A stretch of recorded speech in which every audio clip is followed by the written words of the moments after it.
Hello friends, welcome back to study with Gyan Prakash. तो आज के इस सेशन में हम लोग जीएस और ग्रामीण परिवेश के प्रश्नों को हल करेंगे।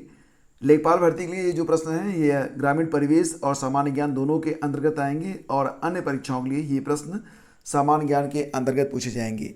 तो आइए स्टार्ट करते हैं। लास्ट टाइम रिवीजन के लिए ये प्रश्न बहुत ही इंपॉर्टेंट है। हो सकता है कि आपको एक दो प्रश्न परीक्षा में मिल जाएं, तो चलिए देख लेते हैं। दधेरी एक परवर्ती हड़प्पी पुरास्थल है। आपको बताना है कि दधेरी आपको कहाँ पर मिलेगा, इसकी लोकेशन बताना है आपको। आंसर हो जाएगा ऑप्शन बी यानी कि पंजाब। तो पंजाब प्रांत का लुधियाना जिला जो है उसमें गोविंदगढ़ में यह मिलेगा आपको दधेरी।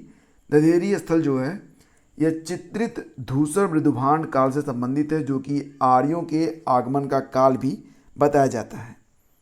नेक्स्ट क्वेश्चन है, राज्य के सप्तांग सिद्धांत के अनुसार राज्य का सातवां अंग कौन सा माना गया है। तो देखिए जो प्रश्न हैं थोड़े से हाई लेवल के हैं, फिर भी इन प्रश्नों को आपको बिल्कुल रटना होगा क्योंकि एग्जाम में कोई भी प्रश्न आ सकता है। तो देखिए जो राज्य का सप्तांग सिद्धांत है उसके अनुसार राज्य का सातवां अंग होता है मित्र। तो ऑप्शन सी यहाँ पर करेक्ट है। फिर देखिए अगला क्वेश्चन, पांड्य राज्य जो था, पांड्य राज्य की जीवन रेखा नदी कौन सी थी। पांड्य राज्य की जीवन रेखा नदी थी वेंगई। इसको वेंगी नदी भी कहते हैं, कहीं कहीं पर इसे वेंगी भी लिखा जाता है। पांड्य राज्य कावेरी नदी के दक्षिण में स्थित था। इसमें आधुनिक मदुरा तथा तिन्नेवेल्ली के ज़िले और त्रावणकोर का कुछ हिस्सा मिलेगा आपको। इसकी राजधानी कहाँ पर थी, मदुरा थी। वेंगई नदी वाला प्रदेश अपनी उर्वरता के लिए जाना जाता था। तो सही जवाब ऑप्शन डी है। फिर देखिए कांग्रेस की प्रथम भारतीय महिला अध्यक्ष कौन थी। हो सकता है इसका आंसर आप लोग दें ऑप्शन डी, जो कि गलत हो जाएगा। सही जवाब इसका हो जाएगा ऑप्शन सी, सरोजिनी नायडू। अगर बात करें हम सरोजिनी नायडू के बारे में तो ये प्रख्यात कवयित्री भी थी, राष्ट्रवादी नेत्री भी थी। 1925 में 1925 में कानपुर में हुए भारतीय राष्ट्रीय कांग्रेस के 40वें अधिवेशन की कांग्रेस की प्रथम भारतीय महिला अध्यक्ष बनी थी सरोजिनी नायडू। ठीक है। और वर्ष 1947 से 49 तक ये यूपी की राज्यपाल भी थी, ये भी आपको याद रखना है। फिर देखिए अगला क्वेश्चन क्या है, the anarchical and revolutionary crime act 1919 को सामान्य बोलचाल में क्या कहा जाता है। इसको आप गेस कर सकते हैं। 1919 में कौन सा एक्ट आया था, काला कानून, वो था Rowlatt act, that is option B. तो sorry option A, Rowlatt act, option A यहाँ पर करेक्ट है। रॉलेट एक्ट का नाम था the anarchical and revolutionary crime act 1919। रूपांतरित चट्टानों की उत्पत्ति किन चट्टानों से होती है, ये प्रश्न है। रूपांतरित चट्टानों की जो उत्पत्ति होती है वो आग्नेय और तलछटी दोनों से होती है। सही जवाब इसका ऑप्शन सी होगा। फिर देखिए व्हाइट पर्वत कहाँ पर पाए जाते हैं, ये प्रश्न है, ये भी काफ़ी इंपॉर्टेंट है। व्हाइट पर्वत ये मिलेगा आपको संयुक्त राज्य अमेरिका में, यानी कि ऑप्शन डी करेक्ट है। इसका विस्तार 37 डिग्री उत्तरी अक्षांश तथा 118 डिग्री पश्चिमी देशांतर के मध्य मिलेगा आपको। फिलहाल इतना याद रखिए कि व्हाइट पर्वत अगर नाम आता है तो इसका आंसर हो जाएगा ऑप्शन डी, यूएसए अमेरिका। महासागर में जो ऊंची जल तरंगें उठती हैं वो कैसे उत्पन्न होती हैं। तो चंद्रमा तथा अन्य तारों की अपेक्षा जो चंद्रमा है वो अन्य तारों की अपेक्षा पृथ्वी के ज़्यादा नज़दीक है, तो ये पृथ्वी के गुरुत्वाकर्षण बल को ज़्यादा प्रभावित भी करता है। इसी से महासागरों में ऊंची जल तरंगें जो होती हैं वो उत्पन्न होती हैं। तो सही जवाब हो जाएगा ऑप्शन डी। फिर देखिए अगला क्वेश्चन, गांधी सागर बांध निम्नलिखित में से किस एक का भाग है। गांधी सागर बांध ये चंबल परियोजना का भाग है, ऑप्शन ए करेक्ट होगा आपको। गांधी सागर बांध चंबल घाटी की 4 परियोजनाओं में से यह पहली परियोजना थी। मध्य प्रदेश का जो मंदसौर जिला है वहीं पर मिलेगा आपको गांधी सागर बांध। और ये बांध जो है वो 62.17 मीटर ऊंचा है। इसका जो शिलान्यास हुआ था बहुत पहले हुआ था, 1954 में हुआ था। 1960 में यह बनके तैयार हुआ था। तो सही जवाब इसका ऑप्शन ए है। निम्नलिखित में किस राज्य में जनजातीय समुदाय की पहचान नहीं की गई है। 2011 में जो जनगणना हुई थी तो उसमें भारत के कुछ प्रदेश ऐसे भी थे जहाँ पर जनजातीय समुदाय की पहचान नहीं हो पाई थी। इसमें कौन कौन से राज्य थे मैं आपको बताता हूँ। एक तो आपका पंजाब है और हरियाणा भी है इसमें, चंडीगढ़ भी है, चंडीगढ़, इसके बाद दिल्ली भी है और पुडुचेरी है। ठीक है, तो इसमें देखिए हरियाणा है, तो ये हमारा आंसर बन जाएगा ऑप्शन सी। वर्ष 2011 की जनगणना के अनुसार पंजाब, हरियाणा, चंडीगढ़, दिल्ली और पुडुचेरी में जनजातीय समुदाय की पहचान नहीं की गई थी। भारत में सुपर कंप्यूटर परम का विकास किसके द्वारा किया गया? आंसर हो जाएगा इसका ऑप्शन डी, सीडैक। सीडैक का फुल फॉर्म होता है centre for development of advance computing. ठीक है, तो ऑप्शन डी इसका करेक्ट है।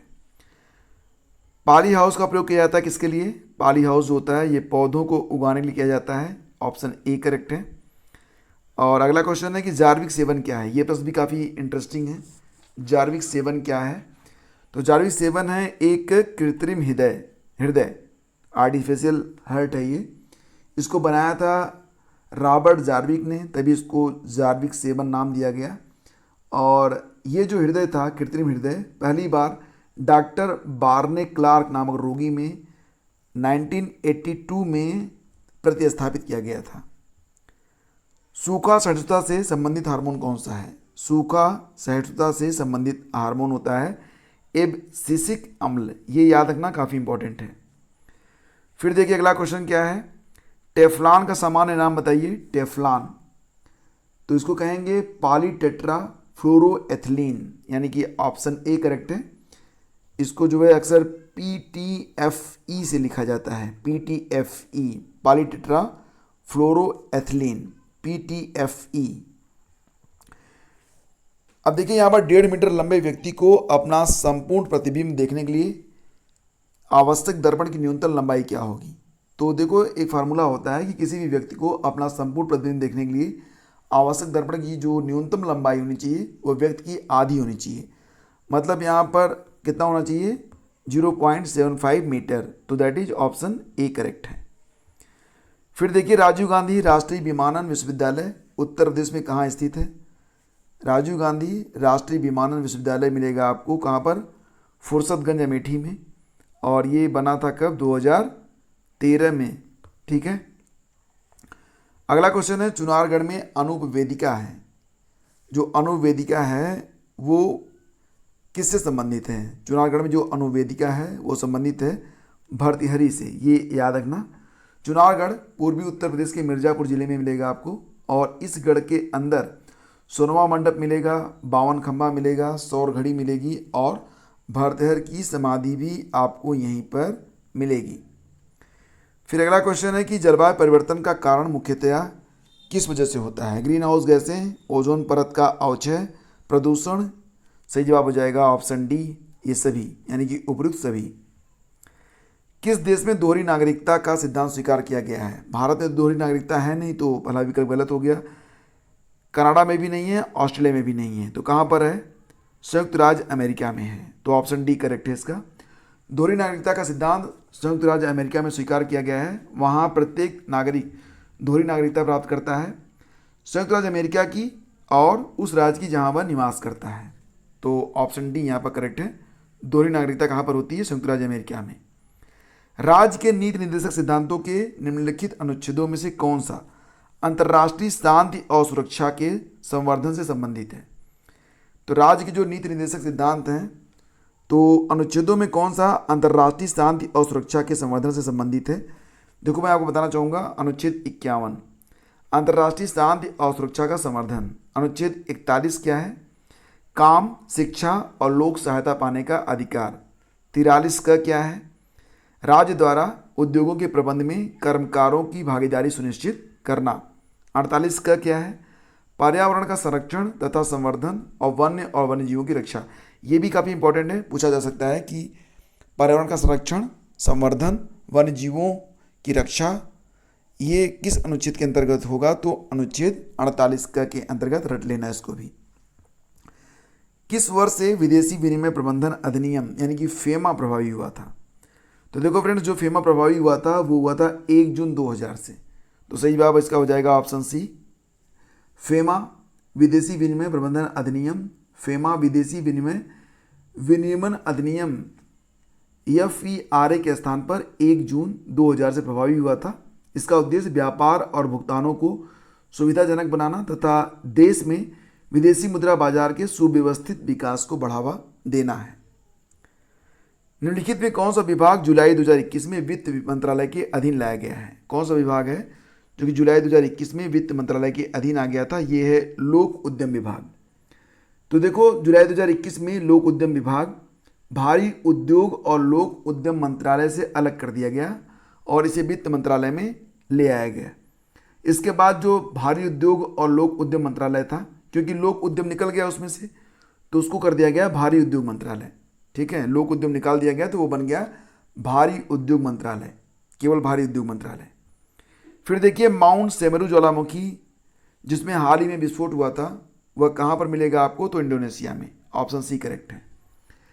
फिर देखिए अगला क्वेश्चन क्या है? अगला क्वेश्चन है कि मरियम वेबस्टर शब्दकोश के अनुसार 2021 का वर्ष शब्द मतलब कि जो होता ना word of the year, Merriam Webster के अनुसार बात करते हैं मरियम वेबस्टर के बारे में। तो यह एक अमेरिकन कंपनी है जो डिक्शनरी के प्रकाशन के कार्य से जुड़ी है। 2021 के वर्ड ऑफ द ईयर के रूप में उसने वैक्सीन शब्द का चयन किया है, तो ऑप्शन ए करेक्ट है। राष्ट्रीय कुष्ठ नियंत्रण कार्यक्रम कब प्रारंभ किया गया था? राष्ट्रीय कुष्ठ नियंत्रण कार्यक्रम ये स्टार्ट हुआ था फ्रेंड्स, याद रखना, 1955 में।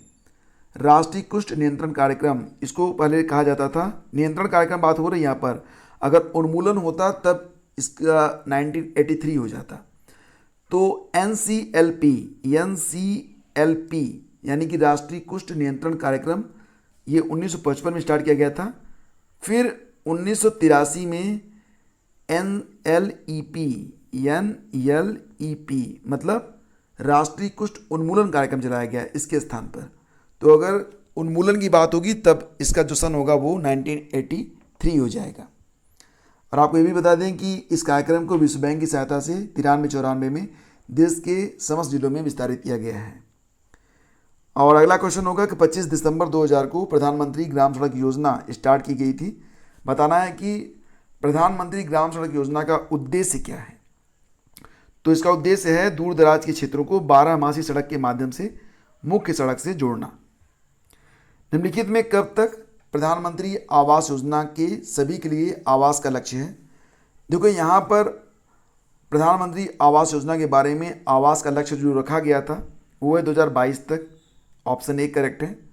लेकिन इसको बढ़ाया गया है 2024 तक। इसमें 2024 भी है लेकिन हम इसका उत्तर देंगे ऑप्शन ए 2022। निम्नलिखित विचारकों में अंत्योदय शब्द का प्रयोग सबसे पहले किसने किया था? तो अंत्योदय का शाब्दिक अर्थ क्या होता है? अंत में उदय, अर्थात समाज के निम्नतम व्यक्ति का उदय। गांधी जी की विकास की अवधारणा अंत्योदय के माध्यम से सर्वोदय है, जिसका अर्थ समाज के सबसे कमजोर लोगों के साथ सभी का कल्याण है। ध्यान दीजिएगा कि जो अंत्योदय और सर्वोदय शब्द है इसका प्रयोग सबसे पहले गांधी जी ने किया था, और जो सर्वोदय शब्द है, सर्वोदय शब्द वो गांधी जी ने जॉन रस्किन की एक किताब थी अनटू दिस लास्ट, तो उसी किताब से प्रभावित होकर उन्होंने सर्वोदय शब्द को लिया था। अनटू दिस लास्ट ये किताब है जॉन रस्किन की, ये किताब गांधी जी को बहुत प्रिय थी। वस्तु विनिमय प्रणाली एक विनिमय प्रणाली है जिसके रूप क्या है? तो वस्तु के बदले वस्तु, सेवा के बदले सेवा, कार के बदले वस्तु या उपयुक्त सभी। से जवाब हो जाएगा ऑप्शन डी, उपयुक्त सभी। तो वस्तु विनिमय प्रणाली विनिमय का एक माध्यम है। इसमें वस्तुओं के बदले वस्तुएं, कार के बदले वस्तुएं, सेवाओं के बदले सेवाएं का प्रावधान होता है। तो फ्रेंड्स ये 30 प्रश्न हैं और आने वाले जो वीडियोज होंगे उसमें भी हम कुछ और भी महत्वपूर्ण प्रश्नों को लगातार करेंगे आपसे डिस्कस। बने रहिए हमारे साथ। Thank you so much.